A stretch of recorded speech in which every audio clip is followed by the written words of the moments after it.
The artificial intelligence revolution is here, and it's hungry for power, space, and cooling that most data centers simply weren't built to provide. This isn't about future-proofing anymore. It's about survival in a landscape where power demands are skyrocketing beyond what most facilities were ever designed to handle. Traditional cooling systems are buckling under the heat of AI workloads, and the intricate dance of space, cabling, and latency is more complex than ever before. So how do you feed this voracious appetite for resources? What does it really take to build an AI-ready data center? And why could failing to adapt mean falling behind?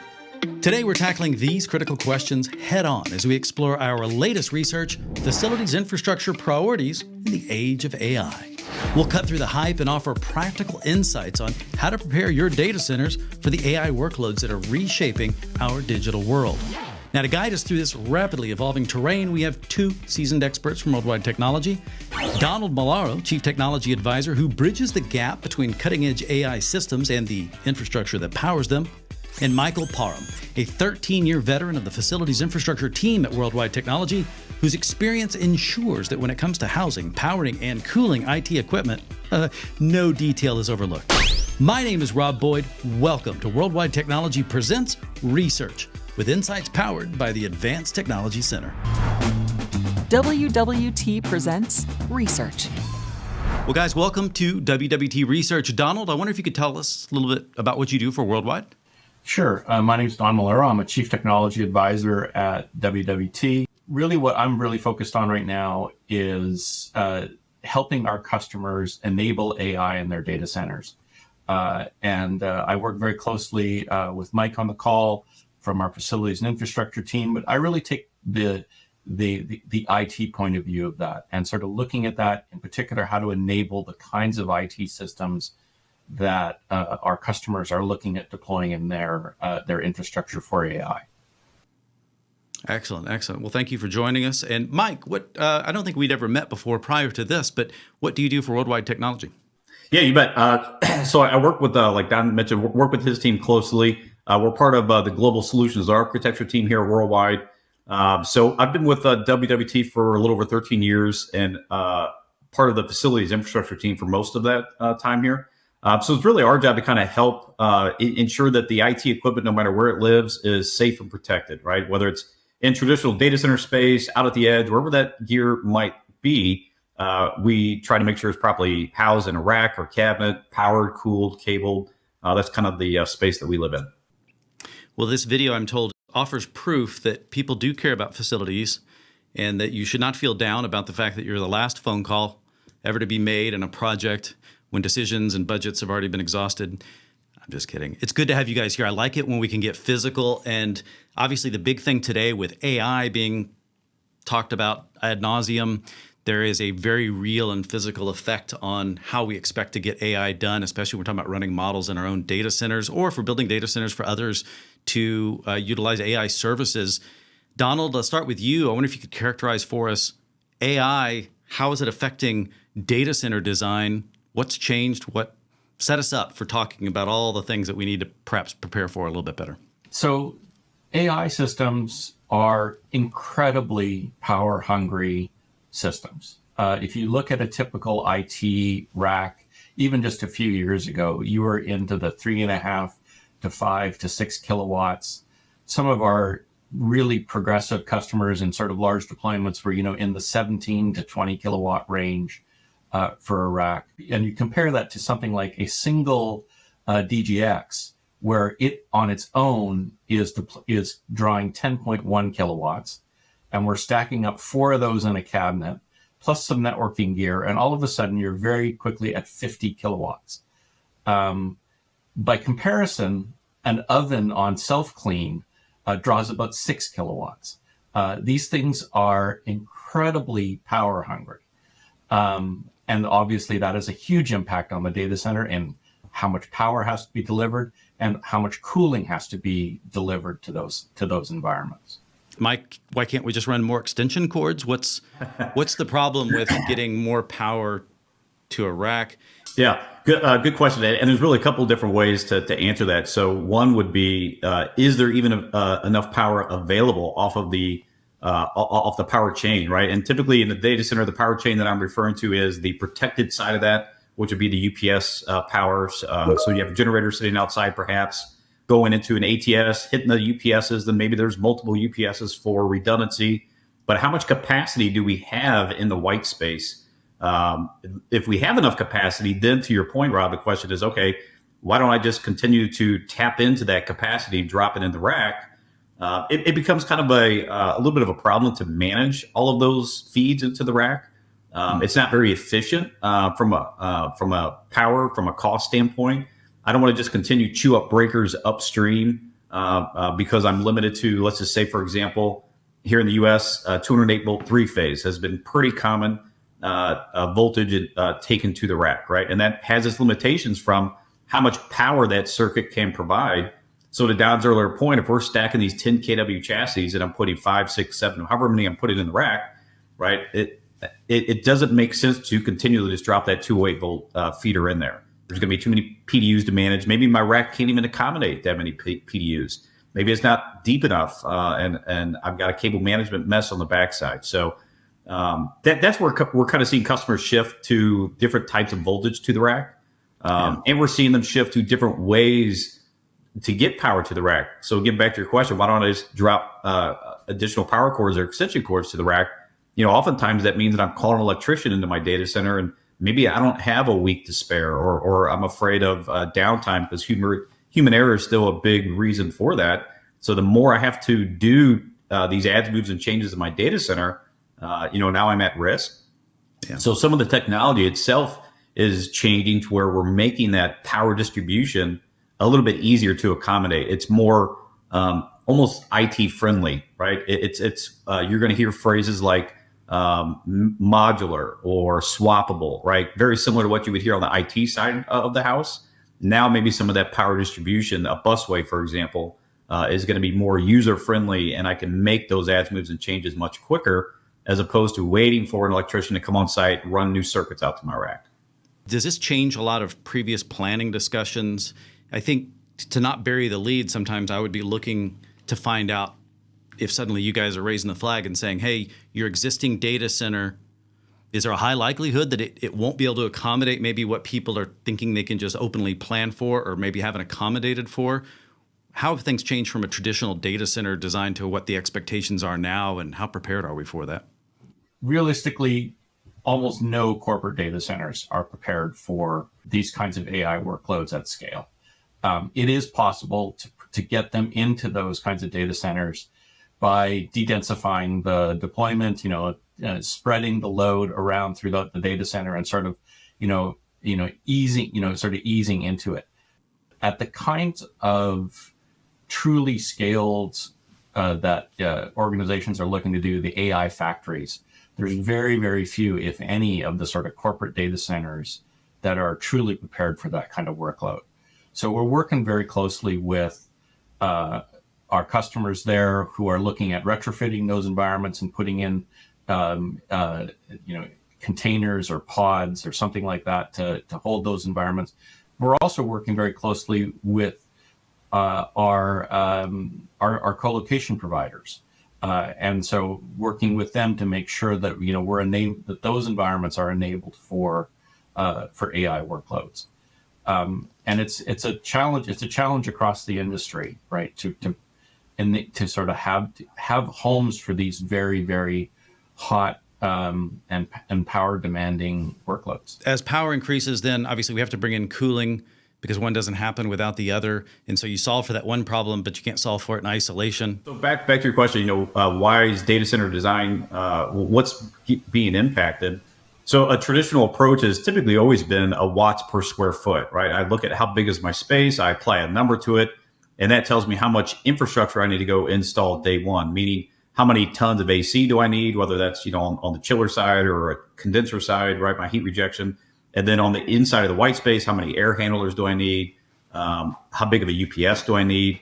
And oftentimes that infrastructure was installed day one, and the consumer would just kind of consume it as needed, right? The data center would grow and maybe start out at 10 to 15% load, and that would kind of scale up. Even with that design before AI, we were seeing customers struggle, especially in the cooling space, because maybe there's still available power from the UPS, but I've now maybe hit a couple racks that are 10, 15, maybe 17 kW, and I'm starting to have hotspots. So even in traditional data centers, we saw customers struggle with that kind of traditional design approach, to where oftentimes they would have 2 to 3 times the amount of air handlers or air conditioning systems in the white space just to offset air mixing, not very good thermal management, and hotspots, right?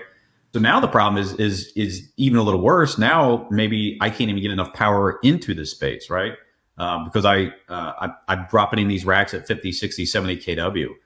So we're to Don's point, a lot of customers I think have that traditional space, which is a raised floor, right? And kind of that number that most folks are going to struggle with is really anything over about 15 to 20 kW.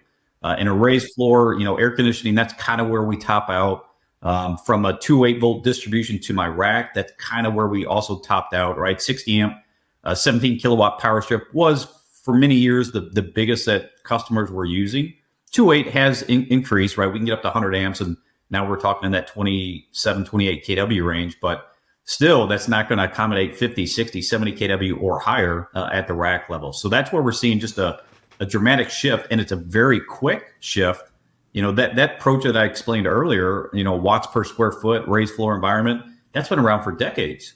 And everything has changed in a matter of a year or less. So you're mentioning some cutoff reference points for power. Yep. Are there similar ones, to make it simple? Yeah. For cooling capacity when it comes to air, I guess, because we begin to distinguish between, is air reaching its limit? We have kind of a workshop and an assessment that we can kind of help customers understand that. But you're exactly right. And it's almost the same. Call it about that 20 kW mark. In a traditional data center with that raised floor, downflow air conditioner type approach, even if we do ducting and I'm trying to get all the hot air back to my air conditioning systems, and I'm doing really good with blanking panels and making sure that I'm not having any air mixing, that 15 to 20 kW mark is still about as high as we can get.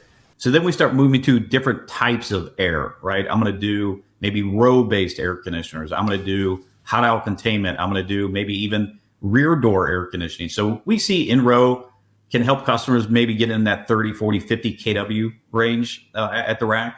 Rear door is going to take it from there. I'm still using air right across the IT chassis, but that rear door cold water that sits in that coil on the rear door, maybe we're at 30 to 80 kW perhaps, right?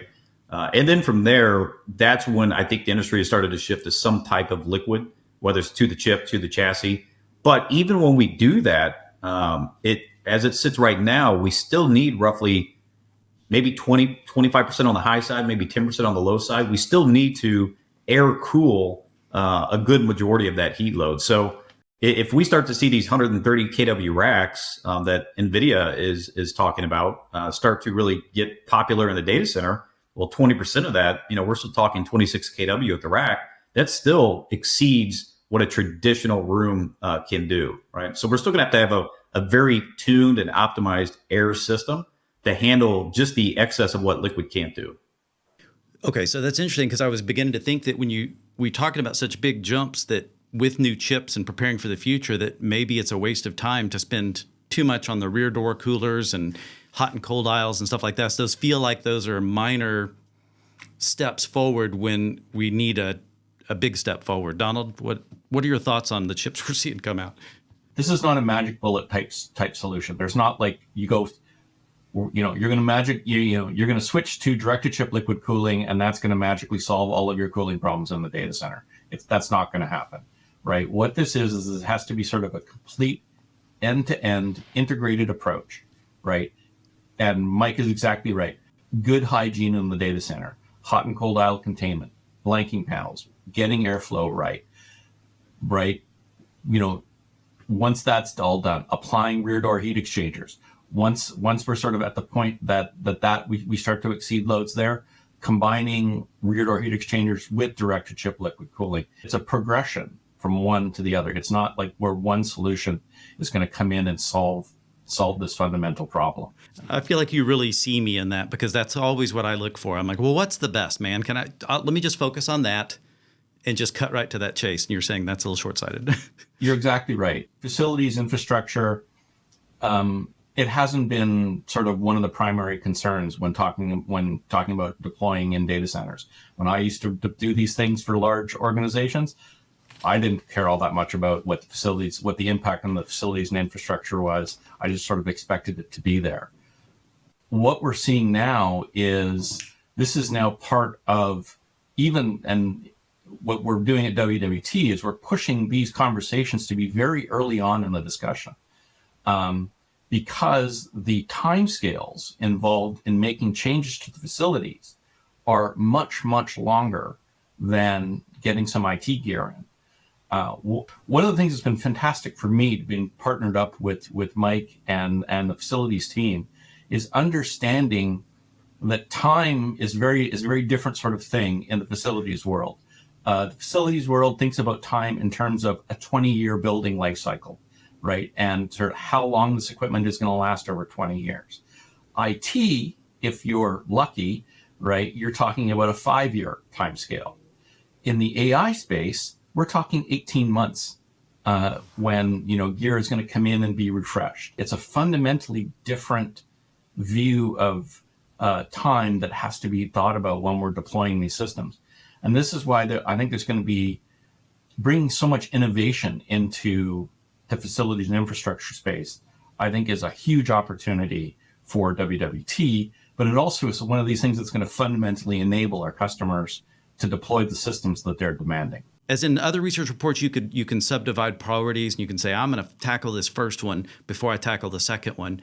I don't feel like we've got that luxury here because it feels like all of these things have such an important effect on the other. We mentioned cooling. Power is number one. Cooling is number two. But then we have cabling and pathways, space and physical footprint, and then sustainability and energy management, which to me kind of starts bringing us full circle. But I wanted to say that to give you permission to fully say, where are the recommendations coming from today based on what you're seeing? And are there some demarcation points between, oh, you don't need a new facility. I think you can do a retrofit for a period of time. But if you were interested in doing these things, you're going to have to look for external providers. I don't know. Are there any general rules of thought when it comes to how to address this based on what the CEO is telling us we need to be prepared for right now? You bet, Rob. So I think we can certainly go on site and do that, kind of the existing data center brownfield assessment, right? How can we best optimize what you have? I mean, we still need to understand from the IT side of the house, what's the expected load at the rack? What's the IT stack going to look like? And perhaps that can be changed or tweaked. To a point that Donna made earlier, we have a customer that their problem is not the square footage. They have enough white space to spread into. Maybe we don't want to spread too far apart because of latency concerns, right? But maybe I can spread that load and stay at that under 20 kW per rack, for example, right? Maybe it's just 1 or 2 DGXs per rack, and I can do that. So perhaps I have enough power to have as many racks as I need at that medium to low density. Maybe I don't. Maybe I don't have the square footage to spread out. Maybe I need to go 50, 60, 70 kW per rack. And now it's the question of, okay, can I accommodate that by just my traditional voltage to the rack? And I can my rack can accommodate 6 PDUs, for example, which we have seen customers do. Okay, then maybe that's the short-term answer. I think cooling might be a little bit more difficult in some cases because to the point you had made very early, can't I just keep taking power circuits to the rack? And to a certain degree, you can, right? But the cooling is really kind of has more of a hard stop at once we hit this level, we need to do a different type of cooling. Yeah. So now we're talking mechanical installation of different gear. But I really think it's important to kind of start with that base assessment. What can we do to optimize to ensure that we can accommodate what's going to work for the customer? And if the answer is this site just physically won't handle it, then we have to look at building something new. And whether that's a stick-built traditional data center, we work with partners in the space to do modular prefab where we can get these data centers up and running in a heck of a lot shorter time than it takes to build a building. So there's certainly some options out there. Well, and so I think that's good news in the sense that you're saying there are almost always options that can be done to take the pressure off certain areas in the short term. You guys are helping people make decisions for the long term. But I guess the biggest takeaway there is facilities is not getting brought into the discussion as early historically as it should be. And that's starting to bite some people who maybe have to readjust expectations about what it is they can deliver by what time frame? Yeah, I'll make a quick comment on that before turning it back over to Don, because it kind of goes off of one of Don's comments he made earlier about how data center, the time is different in the facility space. It's different also when we're talking about if I need to make a modification or if I'm building new to acquire some of that equipment. We're talking maybe a year or 2 years lead time for some of this big infrastructure type upgrades that might be required. So if you're going to deploy AI on-prem and you're not thinking about the facilities, it's probably not a good start. Don, do you want to expand on that? Looking at these systems as fully integrated, everything from the application all the way down through the literal nuts and bolts that are in the data center, building and driving these solutions. I think this is the strength of WWT in this space, right? Is that we're an organization that can look at this truly as a end-to-end system.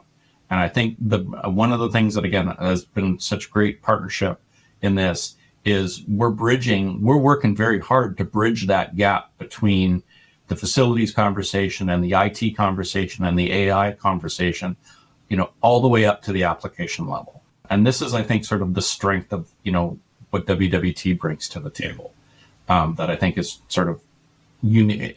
I'm certain at this point, it's unique in the industry. Yeah, well, you guys are fully embracing the fact that, well, we could provide answers for you here and you could run pretty far, but eventually you're going to figure out that if we didn't provide this type of support, then we probably weren't doing a good job of saying, yeah, we're going to get you to your outcome, because without it, the outcome isn't going to happen. So let me reverse things just a little bit and have you guys paint a picture of the fully modern AI optimized data center when you do have the room to do something from scratch. What's top of mind, state of the art for data center design, recognizing this type of density? I'll go to Mike and then back to Don. Yeah, so I'll tackle it from three different sides. On the power chain, the thermal chain, and even the rack itself, where we're seeing some changes at the rack level. So from the power chain, we're seeing higher voltage, right? So I think what's going to be kind of more widely adopted first would be a 415 volt to the rack. I can get almost double the amount of power per PDU than I can a traditional 208 volt three-phase PDU. So we're probably going to see that shift first, and we're already seeing OEMs make those products. We're probably going to see a different way to deliver the power to the rack. I'd referenced busway earlier. I think we're going to start to see that type of delivery system a little bit more commonly used, as opposed to traditional PDU cabinets or RPPs, which run circuits under a raised floor or overhead. That just it's not very cost effective to do that. It's not very agile if I want to make these adds, moves, and changes quickly. I believe we're probably going to even see higher than 415 at some point. There's already partners out there that are doing 480 volt to the rack, which is 277 on the single phase side. The great thing about that is now we're even more efficient. We're even more powerful at the PDU, but it's a different type of connector. So all my other devices that are using that IEC style connection, a C13, C19, I need different styles of connections, a safety style connection for that 277. We're kind of seeing where that's going to go, but I think that's where the trend is going, higher voltage, right? On the cooling side, again, kind of back to the conversation we had earlier, if I were to deploy something that is going to give me that flexibility that I need, I think chilled water for heat rejection is going to be a must. We're probably going to do chilled water, whether it's in-row based solution or rear door solution. And then now that water can be captured and used for direct to the chip. Liquid cooling has, it's still kind of the Wild West right now. I think there's a lot of options. There's a lot of companies. There's a lot of different ways of doing things. Liquid to the chip's probably going to win the battle. It's what it looks like right now. And it's probably going to be a single phase style that's adopted first, which means that liquid is like a water glycol mix. It's not a dielectric fluid going into the chip. It's still kind of a water mixture. So I think we're going to see that. But having that base of chilled water allows me to do standard air conditioning, raised floor, in row, rear door, and direct liquid to the chip. So that's kind of what I would want to see from a thermal chain. And then on the rack itself, I think what we're going to start to see is, for many years, a standard 2 foot wide, 600 millimeter by 3.5 foot, 1070 millimeter deep rack was the standard footprint for an IT cabinet. I think now we've already started to see a shift to go wider, 750 to 800 millimeter width. We started to see a shift to go deeper, but that wasn't widely as accepted as that, as just that bigger, wider footprint. Yeah. But I think with these devices, they are a little bit deeper, and now we need more devices in the back of the IT rack, manifolds, PDUs. So I believe the industry is going to start to shift to a deeper rack. So right now, 1200 millimeters, about the deepest you can get off the shelf. That's about 4 feet. But I think it's even going to go deeper than that to accommodate, again, additional infrastructure like liquid manifolds and additional PDUs. Okay. Don, your thoughts on that? From a long-term point of view, Mike is spot on the physical infrastructure. I mean, we expect to see rear door heat exchangers combined with direct-to-chip liquid cooling, using the fluid from the rear door heat exchanger as the fluid for the direct-to-chip. That's completely feasible, and we're going to get 100% heat capture with that. Beyond that, moving up the IT stack, we're going to see more advanced, more dense compute units, be those NVIDIA DGX type systems. But we're also going to start to see the applications themselves get smarter. We're already seeing on the innovation side from some of our chip partners, designing for efficiency and providing efficiency tools that look at a computation and see if there's a more efficient way from a power point of view to do that computation. So again, there is optimization up the stack that can be done in order to get more effective work done for every watt that's put into the data center. I think that is something that I'm looking at from a long-term innovation point of view that I think is really exciting. AI helping make some of those decisions for? I mean, this is sort of eating your own cooking, where you're using the AI tools in order to make the AI computations more efficient. And I think that is a really exciting and innovative thing that we're looking at. To be clear, that the infrastructure design of the facility has to change to support these things too, right? Because it's not simply a matter of, I'm going to get some new racks and I'm going to get some new air handlers and I got these fancy racks with certain doors on them and I could just plug in. These decisions are going to affect like the space that it sits in, what type of raised floor, maybe how high the ceilings are. One of the big challenges in this, and literally big challenges, is that AI racks are enormous and they're heavy, and that lots of raised floor environments, simply can't handle those kinds of things. So you're seeing lots of, it's much more common now to see these things being deployed on slab, because, obviously a concrete floor can handle a lot more of that. You have to be concerned about things like if the data center has multiple floors, the elevators are capable of moving this kind of equipment. These things are big and they're heavy and they're beasts. Yeah, that's it. Because I know through my years, and I'm sure it's still the case, but many colos are in high rises taking up, empty floors or something like that. I didn't think though about the weight. You guys have these thresholds every time I turn around. There's a new threshold I got to worry about. Well, one of the thresholds that we're running into is when you have these large systems, multiple rack AI systems that are all highly interconnected with them, you're running out of cable space. You're running out of space in the cable trays to actually interconnect these racks together. And so that all has to be designed for when the architecture is laid down. And so there's lots of things that were sort of just, quite frankly, taken for granted in the past that have now become very serious deployment issues. And when you talk about cabling, I think it said in the report that you can expect, fiber is becoming important here. A lot of these racks need to communicate with each other with a very low amount of latency from a networking perspective to do, I don't know if it's the inferencing or the training phases or whichever's most important, but there's a balance of distance between these. You maybe want more distance because you've got cooling hotspots and distribute, but then all of a sudden, we're experimenting with how do we communicate between systems. Does that come into the design as well as you start thinking through how they're going to actually work in that system? Lots of these AI calculations from a high performance computing point of view, they're what's called last responder applications. The computation is distributed among many nodes, and all the nodes are working away. And then at some point, they all have to come together and report their results together. And it's who's ever last in reporting that result is the overall speed of the calculation. Okay. So this is why we're seeing, these AI systems being put physically close together and densely together and cabled and interconnected so tightly, is because you're trying to reduce any sort of jitter or any sort of latency in reporting that, because otherwise you have your very expensive computer, quite often sitting around doing nothing, waiting for the last responder to come in. So this is why we're seeing that design ethos there. It's a wonderful time to do engineering in this space, because it's all trade-off engineering, right? You can trade space for latency, you can trade space for cooling, you can trade power distribution for cooling, and there's all sorts of these fantastic trade-offs to be made from an engineering design point of view.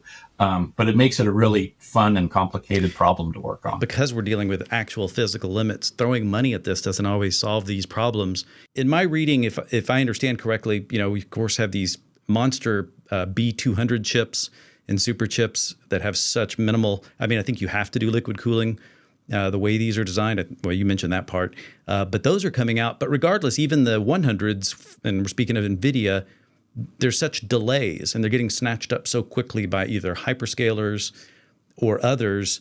So I feel like that's going to cause a delay. I don't know if it's a delay long enough to accommodate how long facilities typically takes to order power supplies and such like this. But yeah, Mike, does this delay mean, hey, take this time to be smarter about what you're doing? Seeing the facility is probably still the longer delay, right? With getting. Yeah, getting a new generator on site, getting new switchgear, ATSs, getting that type of infrastructure on site is still going to take a little bit longer probably than getting the new chipset on site. Well, you guys have mentioned a little bit here and there, but let's do it formally. Don, where do you recommend where WWT can help most, depending on where someone is in the process? At what point should they call you? What could they expect? Facilities and infrastructure workshop, specifically around, calibrating whether your data center is ready for AI. It's a great workshop that facilities teams run. It's very useful. The thing I've discovered is that because data centers are physical places and they're in unique places, every single one of them has a great deal of unique properties. So looking at that data center and getting those assessments done is an absolutely critical first step in determining how you're going to meet those board level objectives of deploying AI as quickly as possible. It's something that our customers, you really can't delay that. It almost has to be step one in making that. How are we going to deploy AI solution? I feel like if someone's working with WWT at some point, they're going to have to talk to you guys.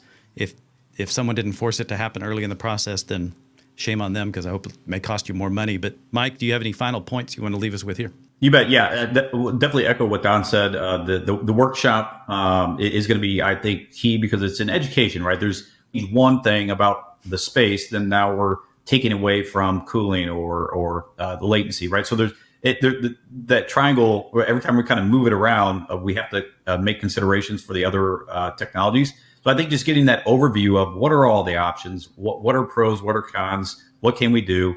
So workshops for that educational step. Assessment is, okay, let's get to the sites to see what we can truly do from an optimization standpoint.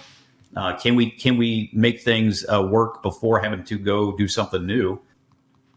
Coming to the ATC as part of that workshop, I think, is also key, right? Looking at the AI proving ground, some of the options that we have deployed on-prem in our own environment to help educate and show customers different ways of doing things. So I think those three things, right? The education from a workshop, an ATC, AI proving ground, assessment on site, and then we can kind of start with that engineering and designing aspect of how can we help you accommodate what you're trying to do. Well, that's perfect. Mike, thank you so much. You bet, Rob. No, I really appreciate your time. This has been great. Thank you so much. Yep. You're welcome. And Don, thank you as well. Good to work with you again. Thank you very much for the time, and it's always a pleasure to chat with you. Power and cooling dominated our conversation today, and for good reason. They're the first 2 of 5 critical priorities in creating an AI-ready data center. But as our guests emphasized, these priorities are deeply interconnected. I strongly encourage you to dive into the full research paper, Facilities Infrastructure Priorities in the Age of AI. And when you do, you'll notice some action steps echoed across multiple priorities. Now, this overlap isn't coincidental. It underscores the holistic approach needed to tackle this challenge. The paper outlines 5 interconnected priorities with shared action steps that underscore their interdependence. And at the core of each priority, a thorough needs assessment. It's the foundation upon which all other decisions rest. Now, energy efficiency emerges as another critical theme, bridging the gap between operational demands and environmental responsibility. Other key actions include monitoring and managing performance, implementing redundant systems, and optimizing resource allocation.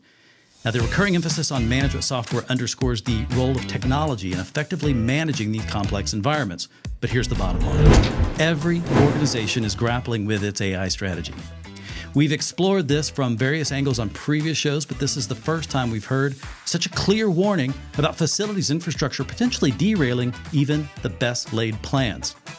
One of the best laid plans probably would include facilities. Don't let your data center become the bottleneck to your AI journey. The time to act is now. I'm Rob Boyd. Thank you for joining us on Worldwide Technology Presents Research with insights powered by the Advanced Technology Center. This episode is brought to you by Vertiv. Vertiv brings together hardware, software, analytics, and services to help your vital applications run continuously, perform optimally, and grow with your business needs.